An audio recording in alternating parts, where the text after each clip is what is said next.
اعوذ بالله من الشیطان الرجیم. بسم الله الرحمن الرحیم. پیروایی که از سردارهاشون پیروی میکردند، از پادشاهاشون و از حاکماشون و از امیراشون و از اونهایی که یعنی زیر دست بودند در دست اونها را پیروی میکردند، و وقتی که الله اونها را همش داخل دوزخ میگرداند، وقتی که عذاب سخت میبینند، وقتی که دیگر اسباب برای اونها قطع میشه، یعنی یگام راه نجات برای اونها دیگر پیدا نمیشه، نه پول و نه مال و نه پیسه و نه میانروی یگام انسان، نه میانروی یگام پیغمبر، یعنی یگان شفاعت یگان مرده یا که یگان بوته که میپرستیدند دیگر میانرو شده نمیتونه هیچ کس. در اون روز چی میگن سردارهاشونه؟ برای ما یک راه خلاصی، یک راه نجات پیدا بکنین. و اینها چی میگن برای اونهایی که سردار بودن؟ اونها میگن ما هم مثل شما در همین عذاب گرفتار هستیم و ما هم نمیتونیم برای شما هیچ کمک برسانیم. الله تعالی روز قیامت به دوزخ میگه اعوذ بالله من الشیطان الرجیم یوم نقول لجهنم هل امتلأت و تقول هل من مزید. الله ذوالجلال میفرماید که دوزخ روز قیامت میگیم آیا پر شدی؟ یعنی همه دوزخیایی که در دوزخ داخل میکنن، الله دوزخ میپرسه که آیا با این قدر مجرم و گناهگار و ظالم و متکبر و کافر و مشرکی که در داخل تو هست آیا پر شدی؟ آیا دوزخ پر شد؟ و دوزخ میگه که آیا باز هم زیاده هست؟ آیا باز هم گناهگار هست که داخل ما شوه؟ یعنی از کلانی دوزخ، از پهنایی دوزخ، از کشادی دوزخ باز هم میگفته است که آیا باز هم گناهگار هست که داخل ما شوه. از انس بن مالک الله تعالی از او راضی باد، از رسول اکرم صلی الله علیه و سلم فرمودند که گفت همیشه دوزخ وقتی که انسانها را در اون داخل میکنند، گناهگارا را، میگد که آیا باز هم زیاده هست؟ حتی که میگه الله رب العزت قدم خودش در بالاش میمونه و میگه که بس یعنی بعضش به بعضش دیگه میپیچه. الله تعالی کافرها را میگه لعنت کردگی است. اعوذ بالله من الشیطان الرجیم ان الله لعن الكافرین و اعد لهم سعیرا خالدین فیها ابدا لا یجدون ولیا ولا نصیرا یوم تقلب وجوههم فی النار یقولون یا لیتنا اطعنا الله و اطعنا الرسول. میگه در حقیقت الله کافرها را لعنت کردگی است، یعنی از رحمت خودش دور کردگی است. دیگر روز قیامت برای اونا ذره رحم نمیکند، به نظر رحمت نگاهشان نمیکند، به اونها عطف و مهربانی نمیکند و برای اونها میگه سعیر، یکی از مکانهای دوزخ آماده کرده است، یکی از دروازه ها، یکی از جایگاه های دوزخ که در اونجا جاویدان میمانند، در اونجا یگان دوست، یگان یاری رسان پیدا کردن نمیتوانند.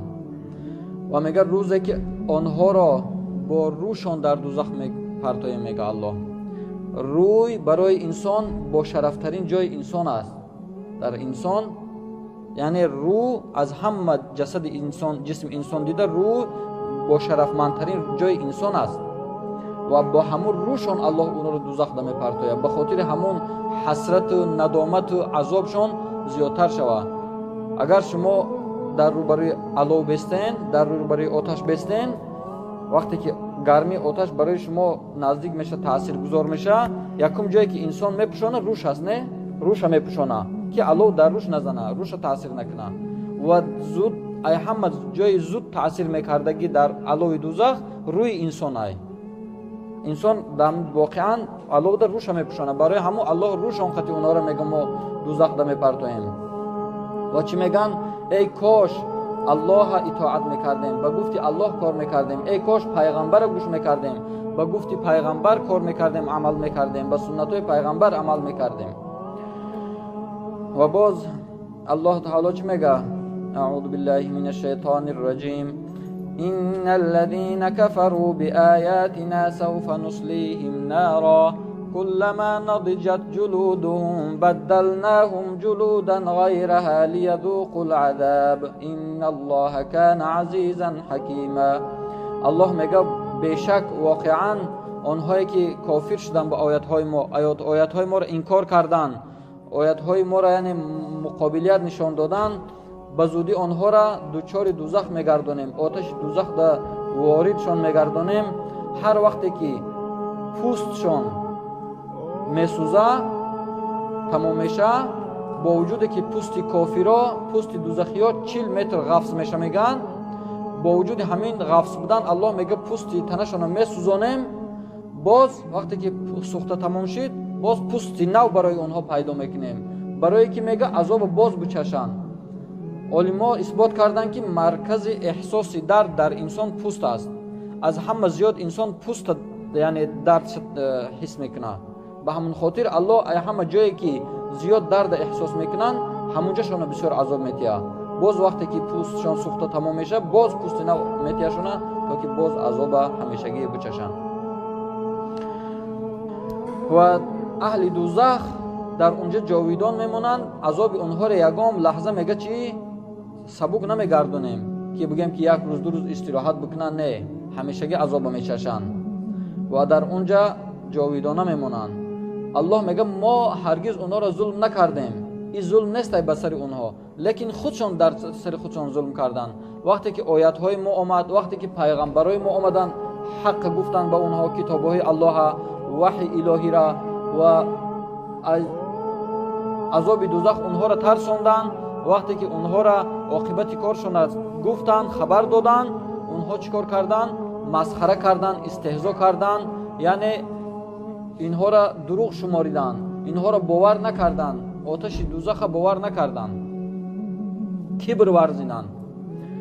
یک حدیث پیامبر صلی الله علیه و سلم است که میگه یحشر المتکبرون کامثال الذر یوم القیامه.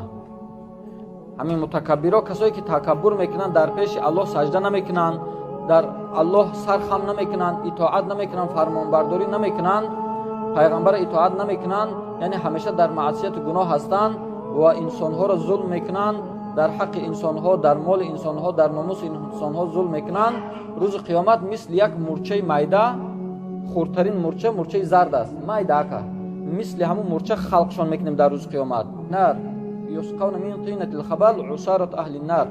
میگه از خاک و ریم و خون زرداوی دوزخیا که وقتی که دوزخ دا عذاب میتین دوزخیا را، از داخل اونها، از تن اونها ریم و خون و زرداب میچکه، با خاک دوزخ یک جای کرده برای انمی متکبرا میچشونه، میخورونه. میگه الله فی سجن یدعى بولس، در یک زندان، در یک جایی که زندان هایی که بولس نام داره در داخل دوزخ، با وجود همون عذاب سخت بودن با خودش زندان داره.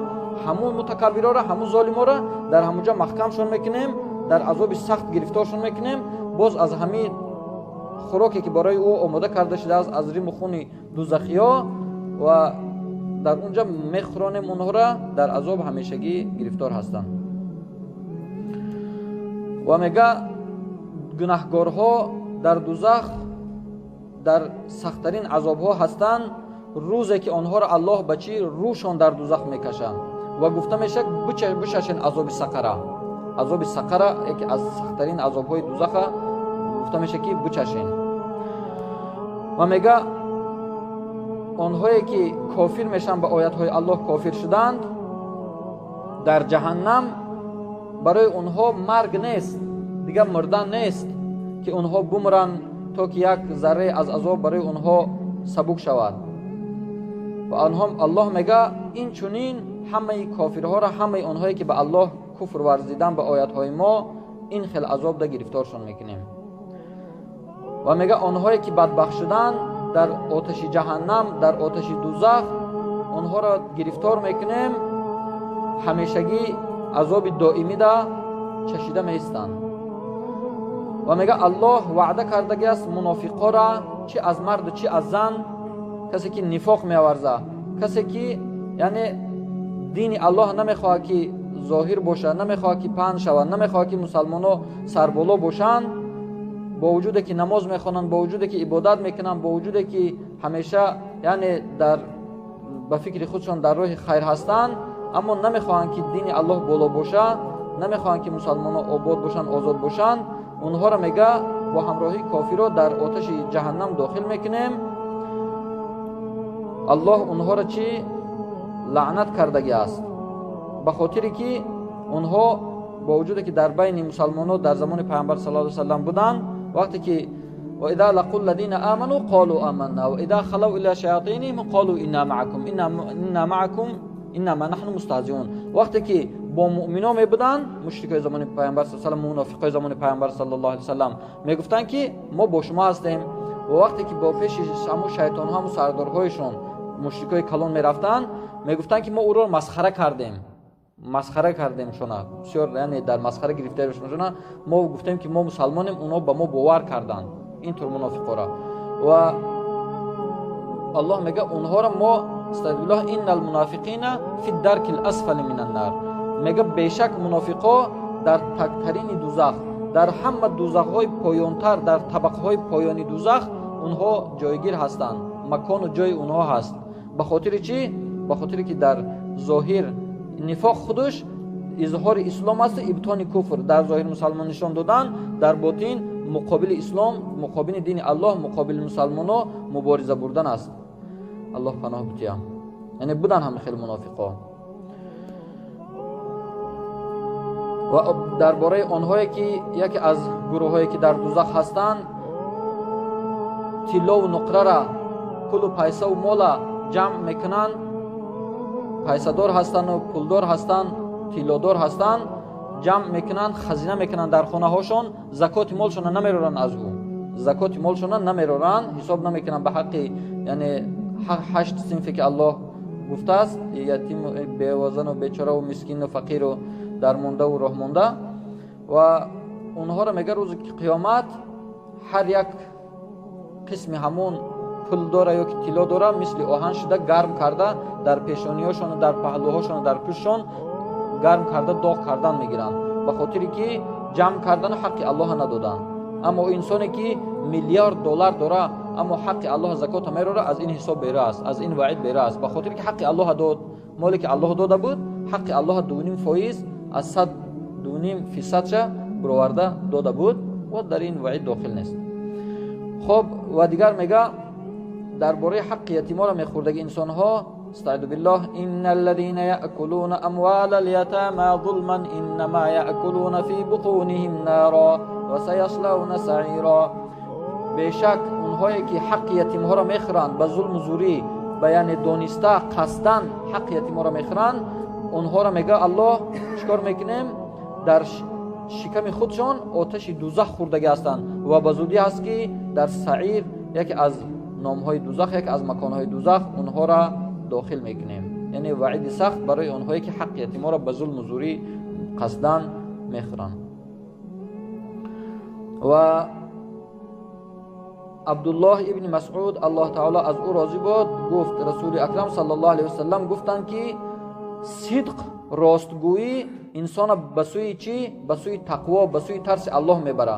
انسانی که همیشه راستگو است، همیشه کار و گفت و عملش راست است، انسان به سوی ترس الله میبره. راست گفتن و ترس الله انسان راهنمایی میکنه به سوی جنت. و یک انسان همیشه راستگو است و راست قول است، هم رفته چی؟ انسان چی؟ در پیش الله صدیق نوشته میشه. 4 گروه هم که انسان مؤمن از مقصد دعا کنه که الله روز قیامت مرا با همین 4 گروه حشر بکن. یکی از اونها پیغمبرا، یکی از اونها شهیدا، یکی از اونها صالحان نیکوکارا، یکی از اونها صدیقا راستگوها. الله میگه استعذ بالله و من یطع الله والرسول فاولئک مع الذین انعم الله علیهم من النبیین والصدیقین والصدیقین والشهداء والصالحین وحسن اولئک رفیقا. میگه اونهایی که از الله اطاعت میکنن، اونها را چی انعام دادیم؟ با همراهی کی حشر میشن روز قیامت؟ با همراهی پیغمبران، با همراهی صدیقا، شهیدا، نیکوکاران. و انسانی که همیشه راست میگه اونها چیکار میکنن؟ در نزد الله راستگو نوشته میشن. و انسانی که میگه کذب، دروغ انسان به سوی بدی میبره و بدی انسان به سوی چی؟ دوزخ میبره. و یک انسان همیشه دروغگو است، همیشه گپ و کارش دروغ و فریب نیرنگ مردم است و اون انسان در نزد الله دروغگو نوشته میشه و عاقبت اون هم همون دوزخ است. برای انسان هایی که میگن خود عمل نمیکنن میگه الله تعالی که استعاذ بالله یا ایها الذين آمنوا لم تقولون ما لا تفعلون کبر مقتا عند الله ان تقولوا ما لا تفعلون. میگه ای انسان هایی که ایمان آورده اید، برای چی سخنی که میگید اون چیزی که خودتون عمل نمیکنین، یعنی چیزی خودتون میگب میزنین اما عمل نمیکنین، در نزد الله بسیار یک گناه بزرگ است وقتی که انسان چی خودش بگه و به اون عمل نکنه. یک مرد میگه پیامبر صلی الله علیه و آله روز قیامت میارن، در بین زمین قیامت میموننشه و روده هاشا از شکمش میرورن، در گرد روده های خودش دور میزنه، مثل که در دیاره ما و شما خر یا که است در گرد آسیاب دور میزنه، آسیاب ارد میکنن، مثل همو در گرد همو روده های خودش گیر میگرده و انسان دور میخوره. و اهل قیامت همو اهل دوزخ میگن که برای چی ای فلانی، آیا همون انسانی نبودی که امر به معروف میکردی نهی از منکر میکردی، ما را برای الله دعوت میکردی، از راههای بد باز میداشتی؟ میگه بله، اون چیزی که خودم میگفتم عمل نمیکردم و اون چیزی که انجام میدادم اون چیزی که الله نفرموده بود. میگه افسوس گذشت عمر به بیهوده، هم لقمه حرام هم نفس آلوده، گفته های ناکرده سیاه رویم کرد، افسوس ذکرده های نافرموده. و در دیگر جا میگه از معصیت ای دوست حذر باید کرد. از معصیت و گناه انسان همیشه باید حذر بکنه. از ترس الله دو دیده تر باید کرد، همیشه انسان چشمش تر بکنه. چشمی که در راه الله اشک بریزه میگه آتش دوزخ برای اون آب دیده حرامه، برای اون چشم حرامه، دوزخ نمیسوزانشه. از ترس اله الله دو دیده تر باید کرد. اندر کف گرمابه نداری طاقت، اندیشه آتش سقر باید کرد. و یک آیت دیگر رو میخونیم ان شاء الله، دعا میکنیم. اعوذ بالله من الشیطان الرجیم و هم یصطرخون فیها ربنا اخرجنا نعمل صالحا غیر الذی كنا نعمل. دوزخیات داد و فریاد میکردند که ای الله ما را از اینجا براز، از دوزخ بیرون کن، یک بار دیگه در دنیا بیار، همون عملهای صالحی که ترک کردیم و انجام ندادیم عمل میکنیم، به گفت الله به گفت پیغمبر کار میکنیم و دیگر برای اونها فایدهشون نداره که در اونجا در عذاب دیگر دائمی و ابدی میمونند. خب بنده باید همیشه بین خوف و رجا باشه، از دوزخ الله ترس داشته باشه، از رحمت الله امید داشته باشه. اگر انسان همیشه از رحمت الله امید داشته باشه، بگه الله مهربان است، الله رحیم است، بخشنده است، مهربان است، غفور است، همیشه گناه کردن میگیره، برای که همیشه رحمت الله نگاه داره. انسان نمیشه که همیشه به رحمت الله تکیه کنه و گناه کردن بگیره. الله اون انسانی که یعنی همیشه به گناه بی‌پروا گناه کردن میگیره دوست نمیداره. این الله دوست میداره که بنده که یکی از روی نفس شیطان وسوسه، از روی وسوسه نفس و شیطان، از روی یعنی شهوت گناه کرد، زود توبه کنه، او بنده را دوست میداره. اما بنده بی‌پروا مثلا حرام خوردن گیره، بی‌پروا ظلم کردن گیره، بی‌پروا معصیت گناه در رفتن گیره، حق مقصد مظلوما را و حق یتیما را خوردن بگیره، همیشه دروغ و فریب و گناه رفتن گیره، دوست نمیداره. اما انسان همیشه نمیشه که بین یعنی همیشه خوف داشته باشه، فقط ترس دوزخ داشته باشه تمام. اگر انسان همیشه خوف داشته باشه میگه پس این گناههای عملهایی که صالح ما کردم اینا کجا میروه؟ نمیشه که انسان نه به اینش تکیه کنه نه به اونش. یعنی اون چیزی که الله در قرآن گفته است، الله همه ما و شما را توفیق عمل کردن به این گفته ها عمل نصیب گردانده باشه و در خاندان هر یک مسلمان‌ها برکات عطا بفرماید.